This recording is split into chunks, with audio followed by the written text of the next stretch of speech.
Being a beautiful woman is fate. Being a successful woman is a choice. But being beautiful, successful, and a wonderful mother is a battle you fight alone. Only you can understand the depths of the struggle. In today's Bonds, a literal example of a beautiful, successful, and amazing mother who could never have imagined that the one person meant to support her through her battles would be the very one to reach out and end her life in the most unimaginable way. As always, please note that this documentary contains content that some may find sensitive. Viewer discretion is advised, and don't forget to subscribe to the channel. Thank you for being part of this journey. Switzerland, a land of pristine lakes, quaint villages, and towering alpine peaks, is home to nearly 9 million people. Bern serves as its capital, while Zurich is its most populous city. The country boasts one of the lowest crime rates in Europe, with an average of only 0.5 murders per 100,000 residents. But what happened on February 13th, 2024, is set to shatter the tranquil image of Switzerland and remind its peaceful citizens that monsters can sometimes walk among them in human form.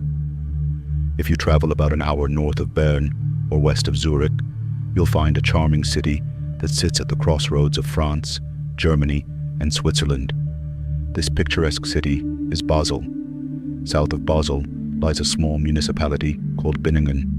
On the night of February 13th, 2024, this quiet town would awaken to a literal tragedy, a night that would change everything they thought they knew about their idyllic community. On February 12th, 2024, two grandparents received an unexpected call from their granddaughter's kindergarten. It seemed their daughter, Kristina, a former model turned entrepreneur, hadn't shown up to pick up her children.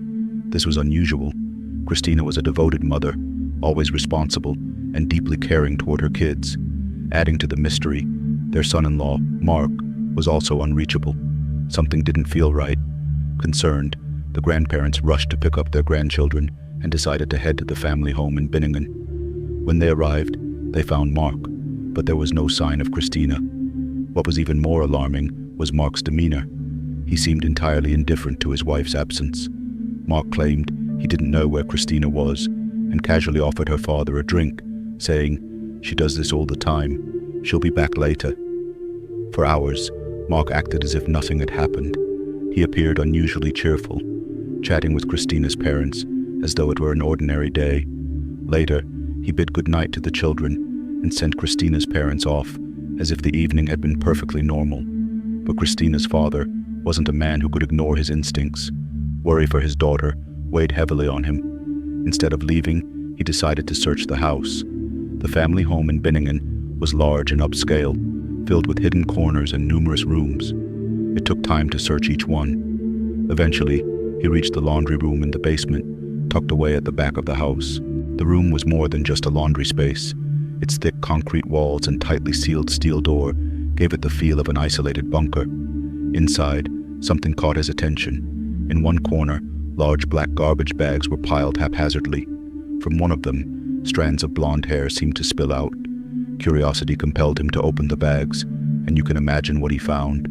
Inside one of them, to his utter horror, was his daughter's severed head. The reality struck like a thunderbolt. Grief and panic overtook him as he ran out of the house screaming for help. Moments later, he called the police, reporting that a woman had been brutally murdered and mutilated. The authorities arrived swiftly, and the evidence made it clear. Kristina Joksimovic had been killed in a horrifying act of violence. From the start, her husband Mark was the prime suspect. For Kristina's family and friends, an indescribable wave of sorrow engulfed their lives. Meanwhile, the rest of the world began asking the inevitable question: what had led to this nightmare? But before delving into the events of that fateful night, let's first understand who Kristina Joksimovic was. What was her life like before and after her marriage? And what were the circumstances that led to such a tragedy? Kristina was no ordinary person. In fact, she stood out in every way. Her journey from one success to another was nothing short of inspiring. Though a resident of Binningen, who spent much of her life in Bern, she had deep Serbian roots through her parents.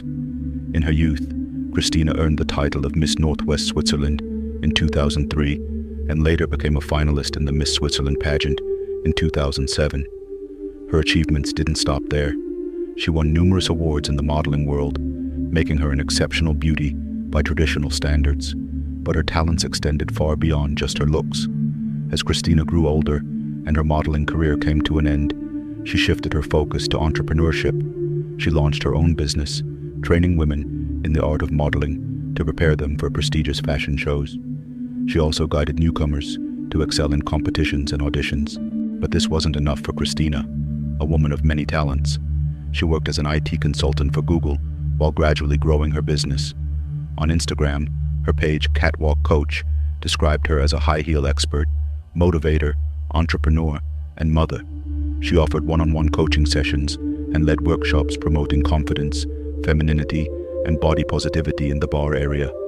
On her website, Kristina portrayed herself as a former model, recruiter for Google, Miss Switzerland finalist, Miss Switzerland pageant director, and catwalk coach.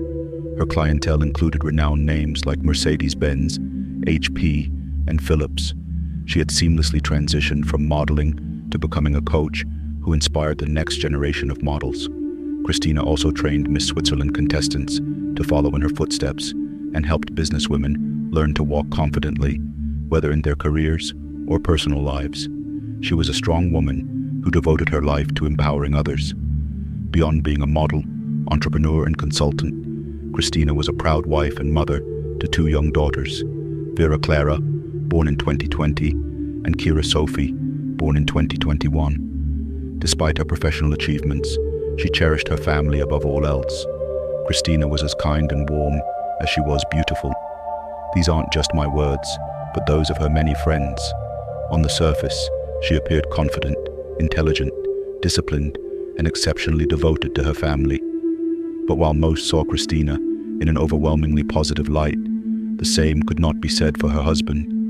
Mark had friends, and Kristina loved him. Yet, many of her friends described him as a spoiled, angry child. His name is Mark Rippon, a 41-year-old man, 3 years older than Kristina. Mark was a respected figure in the bar area, known for his role as a change leader.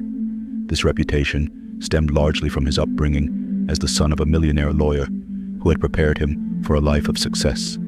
Before stepping into his leadership role, Mark had served as an officer in the Swiss Air Force. Mark studied at the University of St. Gallen and reportedly completed further studies at Stanford University. He also ran his own business, specializing in continuous improvement and lean agile methodologies. On his LinkedIn profile, Mark described himself as a purpose-driven entrepreneur. His motto read, "Life is all about people and engagement." Ironically, it seems he interpreted engagement as inflicting harm and spreading misery, though he never explicitly stated it. Even his Twitter posts reflected a dull persona entrenched in the monotonous routines of corporate life. Mark and Kristina married in 2017 in a lavish ceremony at a castle overlooking rolling hills and fields. From the outside, their life seemed picture perfect. They had two beautiful daughters, and their social media was filled with moments that painted the image of a blissful family. Strolls in the park, cuddling on the floor, candid selfies at home, and exotic vacations. Everything looked ideal. But behind closed doors, the reality was far from perfect. Kristina's friends were not fans of Mark, especially in the months leading up to her death. One of her friends mentioned that their relationship had been in crisis for months, with police reportedly intervening at their home when things turned violent. Witness statements and accounts painted a troubling picture. One friend described Mark as obsessive and controlling, particularly regarding his children. To him, they were his perfect project, and Kristina was seen as an obstacle. He often demonstrated this during their children's birthday parties, where he insisted on holding separate celebrations for his family and Kristina's. However, neither Kristina nor her family were aware of the darker side of Mark's personality. Testimony from Mark's former partner revealed a history of violent behavior. She told prosecutors that he had subjected her to extreme violence on multiple occasions, including as recently as April 2016, shortly before he met Kristina. Among his acts of aggression, Mark reportedly drove his car over his former partner's foot in a fit of rage and threatened to throw her out of the vehicle while driving. He allegedly grabbed her by the neck and slammed her against the wall during another argument. His uncontrollable anger often escalated into physical abuse, including hitting or choking her during fights. Kristina knew none of this. She shared countless idyllic pictures online, believing Mark was the perfect husband who would never harm her. In older photos, she described him as "my rock" and expressed her joy when announcing her second pregnancy. Just months before her tragic death, Kristina posted a family photo with the caption, "My world." Tragically, that world would end at the hands of her husband. While the law presumes Mark's innocence until proven guilty, the evidence and testimonies presented paint a damning portrait of a man far from innocent. But what exactly happened to Kristina? The case has yet to fully reach the courts, but here's what we know so far. Initially, Mark denied killing Kristina. He claimed to have found her in the laundry room and, in a state of panic, dismembered her body. However, when he realized the forensic evidence would expose him, he confessed to the murder, but claimed it was in self-defense, alleging that she had attacked him with a knife. Forensic evidence, however, told a different story. Kristina had been strangled to death, directly contradicting Mark's claim. The autopsy revealed even more horrific details. Kristina's head had been severed using a saw, knife, and gardening shears. Her hip joints were dislocated, and her bones were removed from their sockets. Even more disturbing, as Mark dismembered her body, he reportedly watched YouTube videos on his phone. He refused to provide the police with his phone's passcode, hinting that he might have been hiding something. Adding to the horror, he carefully removed Kristina's uterus, the only organ deliberately extracted. This intentional mutilation suggested a potential psychological disorder. Mark didn't stop there. Some parts of Kristina's body were placed in a high-powered blender and turned into a paste, as if he were cooking her. Other parts were dissolved in a chemical solution. The remains that escaped this gruesome fate showed evidence of severe injuries inflicted before her death, including cuts on her cheek, under her eyebrow, and on her nose, along with multiple bruises on her right leg, foot, shoulder blades, and the back of her head. Investigations revealed that most of these horrifying acts occurred in the laundry room. Mark spent hours with Kristina's body before acting as though nothing had happened. He even shared a drink with her father, looking him directly in the eyes, and assured him that Kristina would return later. But Kristina's father didn't give up. His thorough search of the house led to the discovery of her severed head, a discovery no parent should ever have to make. Between finding his daughter's remains and the arrival of the police, he confronted Mark, who appeared stunned, likely not expecting the head to be discovered. When Mark was arrested, he coldly told Kristina's parents that they had overstayed their welcome and that things would have been easier if they hadn't found her remains. What drove Mark to kill his wife? The motive remains a mystery, but testimonies suggest that Kristina had been planning to file for divorce, a step that may have caused Mark to lose control.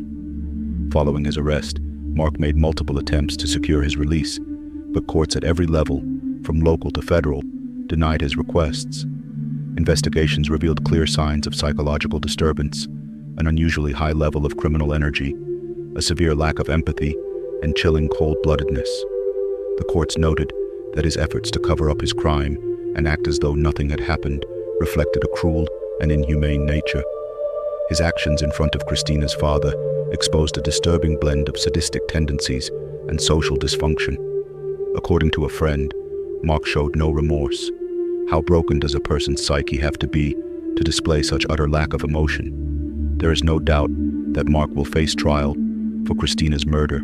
However, we must wait to see if he will be convicted and, if so, what sentence he will receive. Switzerland prohibits the death penalty, but murder carries a minimum sentence of 10 years and can extend to life imprisonment. Even so, life imprisonment allows for conditional release after just 15 years, meaning there is a possibility, no matter how unsettling, that Mark could one day return to society. This prospect only adds to the anguish Kristina's family must bear. Adding to the tragedy, a legal battle over the custody of Kristina's children is now underway. Her parents and sister are working together to provide the children with a safe, warm, and loving home. However, Mark's sister is also seeking custody, claiming that Kristina's parents are too old to care for the children. The case has spiraled into a significant legal fight, with Mark's sister receiving substantial backing from their millionaire father and his team of lawyers. This makes the battle incredibly difficult for Kristina's grieving family, who are struggling not only with their loss, but also to protect the future of her children. Frankly, I believe Mark's horrific actions should disqualify his family from any claim to Kristina's children. These children deserve a home where the brutal truth about their father is not distorted. On the other hand, Kristina's family has endured unimaginable pain and hardship. Losing their grandchildren after losing their daughter would be an injustice too great to bear. Kristina was a strong, confident, and exceptional woman. She was always brimming with new ideas and energy, standing steadfastly by her friends and family, listening to them with genuine care. Despite her commanding personality, she was a compassionate and loving mother who devoted her time to her children who now must grow up without the incredible mother who cherished them. 8 months after her tragic death, the family home lies abandoned. While the furniture may still be inside, the house itself is empty and dark. Outside the front door, wreaths of flowers lay as silent memorials. The stairs leading to the house are overgrown with weeds, as is the backyard, where the barbecue grill and children's toys remain untouched to this day. Kristina's grave is adorned with floral wreaths, a framed photo, 2 crosses, heart-shaped stones, and drawings lovingly made by her children. It is evident that she is deeply missed by all who knew her. Finally, to every woman enduring hardship in her marriage, remember this: enduring a narcissistic or cruel partner for the sake of keeping the peace is the greatest gamble you will ever lose. Thank you for watching. If you enjoyed this video, don't forget to like and subscribe for more true crime documentaries. See you in the next video.